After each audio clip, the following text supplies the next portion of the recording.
Hello and welcome to this week's edition of It's Your City. I'm your host, Cortney Bloomer.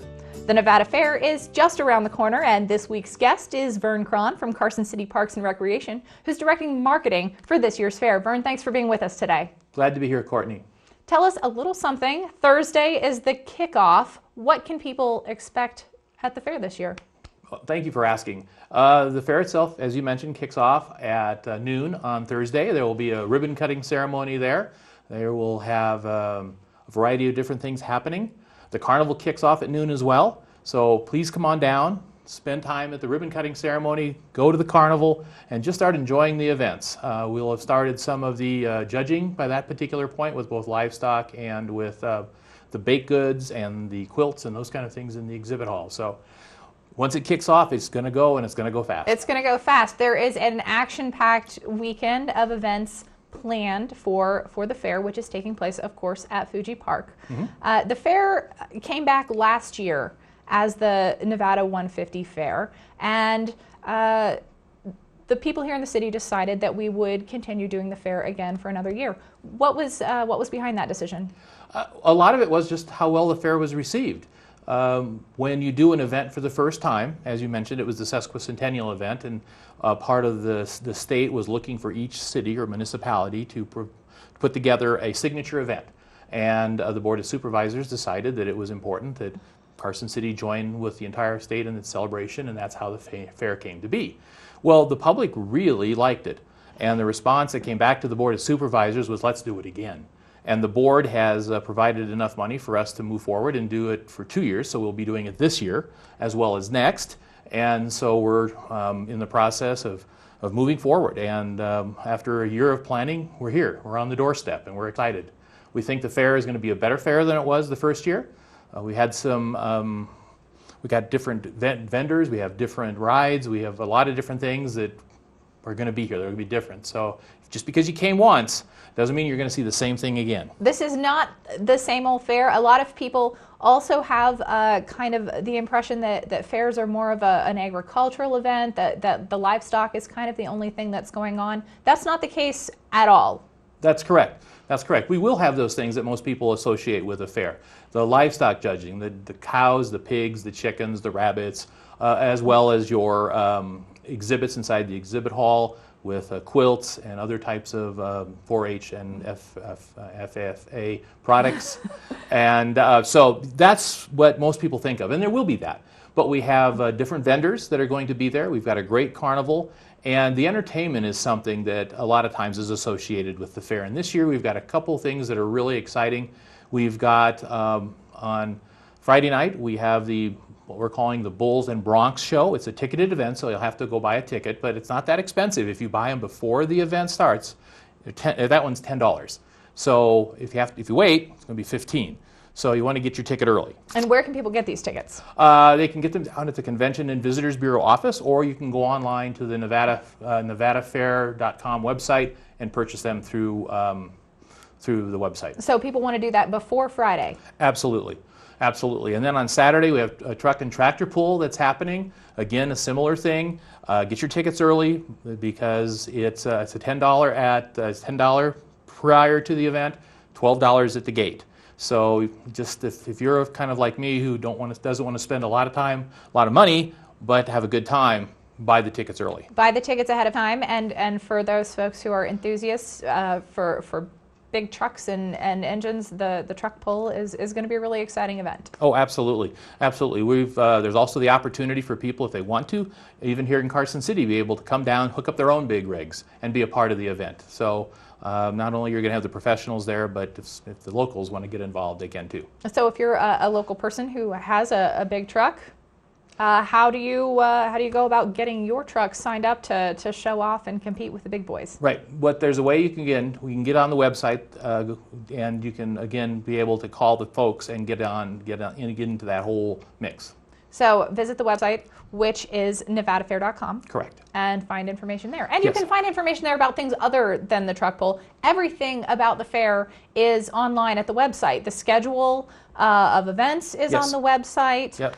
So if you want to know when everything is happening, that is a great place. Or you guys have a publication that the Nevada Appeal put together. Tell us about that. Yes, we did. Last Sunday, we had the Nevada Fair publication that went out in the Nevada Appeal. It talks about those exact same things that you're talking about. It's got some articles in there about the young kids and how they raise sheep. It's got the different food vendors that we're going to have there. The schedule is in there. So it's a real great thing. So if you haven't recycled your paper yet, go through it and find that fair publication. You'll find these scattered all over town as well. The Nevada Appeal has been distributing them to different local restaurants for us, as well as the casinos around town and the hotels. So we're really trying to get the word out that way. Also, this Sunday, last Sunday, I'm trying to keep the date straight here, there will be a fair wrap also in the paper. So we're getting the word out several Sundays before. So we're real excited about that. So there'll be a nice fair wrap in there. Making sure that everyone knows that the fair is coming. Absolutely. Now, the activities that are happening at the fair, there are some new things this year for everybody. The carnival is going to be there, but it's a different carnival. Yes, that's correct. It's the Paul Maurer Carnival. They do a very good job and are well known within the California fair circuit. We're very fortunate to get them to come over to the Hill and be a part of this fair. Some new rides that maybe, if you were there last year, those will be some new rides that weren't there. We have also a little change from last year. We had the Comstock Cowboys in the arena last year, and it was a ticketed event. This year we've chosen that all music is going to be actually in the center of Fuji Park. So if you come down there, whether it's in the afternoon or in the evening, there will be bands playing on the stage, and it'll be free. So just hunker down in the beer garden and under the trees and just listen to the music. It's free. It's just a wonderful way, we think, to create a great atmosphere there. And you mentioned the beer garden. That is going to be available for, of course, adults who are attending the fair. Yes. Tell us a little bit more about that. Sure. The beer garden is something new that we've added this year. We are going to be serving beer. That's hence the name Beer Garden, frozen margaritas as well as wine. So that would be something that if you're an adult and want to partake, you can sit there under a nice big tent. So there'll be shade. In the shade. In the shade. And near the bands. And near the bands. So it'll be able to do that. It's almost, actually, if you look at the layout of the fairgrounds and the carnival and in Fuji Park, it's almost right in the center. So you can not only see the carnival rides, you can hear the band, you can see the vendors. You're just kind of right in the heart of the action, and that's part of the reason we put it in that way. Now, one thing that many people look forward to about going to the fair or any fair is the food at the fair. There is, fair food that really fairs are known for, funnel cakes and corn dogs. Tell us what's going to be on offer this weekend. Glad to. We've got over a dozen different vendors. There are no duplicate vendors. We were very specific when we looked at choosing our vendors. So you won't have two corn dog salesmen there, for example, or you won't have two funnel cake salesmen. So, and there's a variety. So you have the typical fair food, your corn dogs, your funnel cake, as you mentioned. But there's also some healthy stuff there. Some people there have some fruits that they're going to be able to offer for people. So if you wanted to stay a little bit more on the healthier side, there will be some choices there. We'll have some gourmet coffee. We'll have a gourmet coffee place. Of course, ice cream. And one of the favorites that I was really struggling with last year was the chocolate-covered bacon. He will be back. Chocolate-covered bacon. Chocolate-covered bacon. So that vendor will be back too. I did not partake of that particular item, but it seemed to be a hit. So. I don't know. It's got chocolate and bacon. So that might be something that people will want to check out. That's really unique. So yeah, it's really kind of fun. So, again, we'll have the fries and those kind of things that you would normally associate, and lemonade, those kind of things. But there's some fun things there, and there's some unique things too. Right.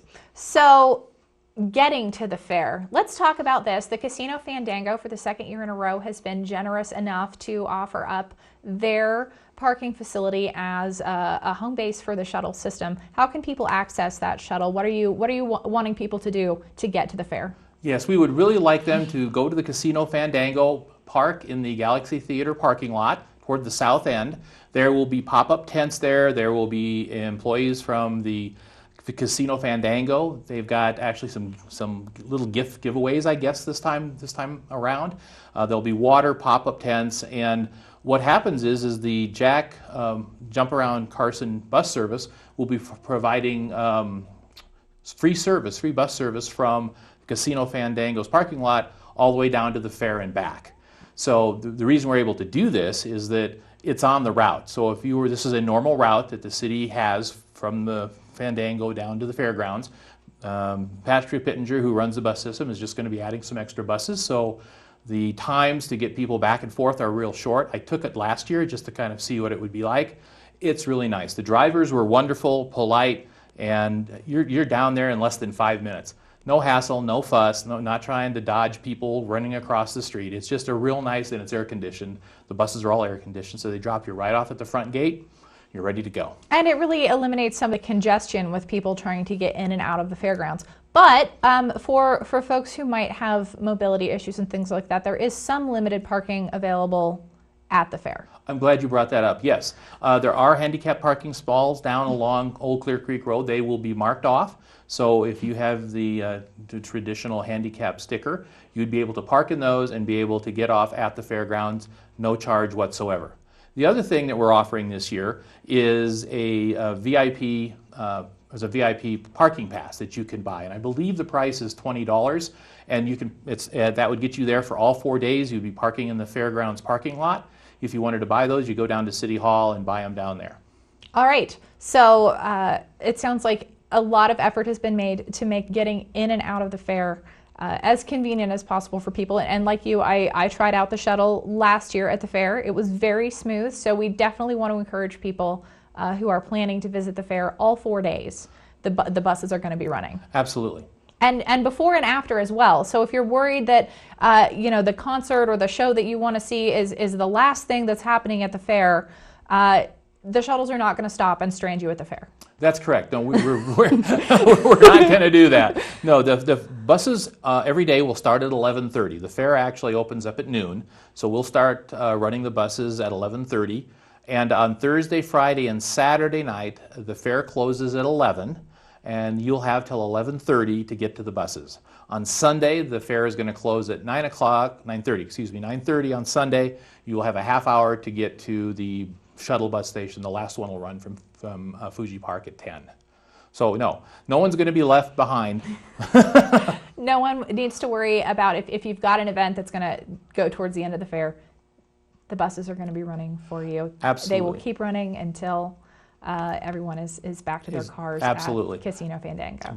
Like for our 2-ticketed events, like on Friday and Saturday nights, they're supposed to be over about 9 o'clock or so. So there'll be plenty of time after those events to be able to, actually we're hoping that after those events, people will go out and do carnivals or go to the vendors and just spend a little more time, hit the beer garden after the event. And you can stay there till 11 if you'd like, and then catch the last shuttle bus out at 11:30.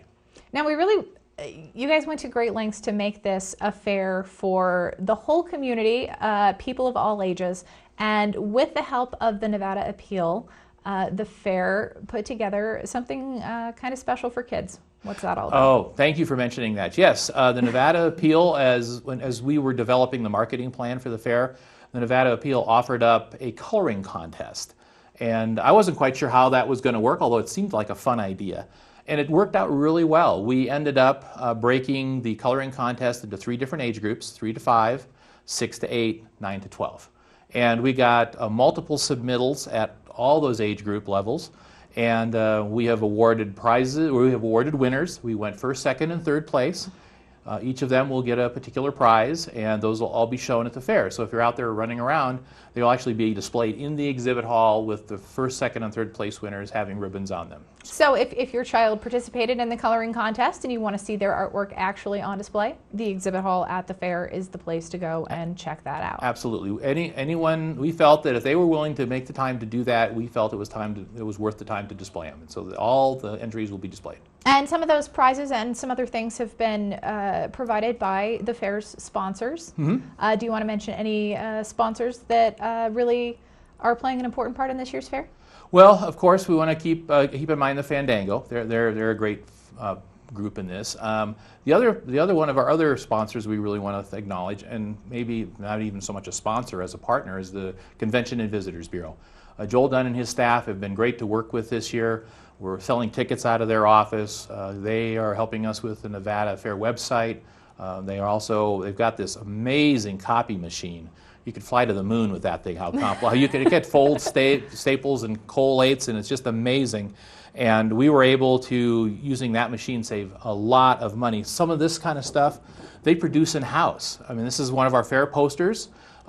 Seen those up around town? Yep, we put those out. Actually, we were very appreciative of 323 local businesses took these up and put them up in their stores. So we were very appreciative of all the local businesses that just in that simple way supported the fair. So, and of course we have people like Les Schwab who have offered up, being one of our sponsors, and a number of businesses like that throughout the town. Too many people to think, of course, lots of them, but definitely check out the program Yep. for the people who were involved. Right, and again, we couldn't be putting together this kind of a publication without their support. They become official sponsors.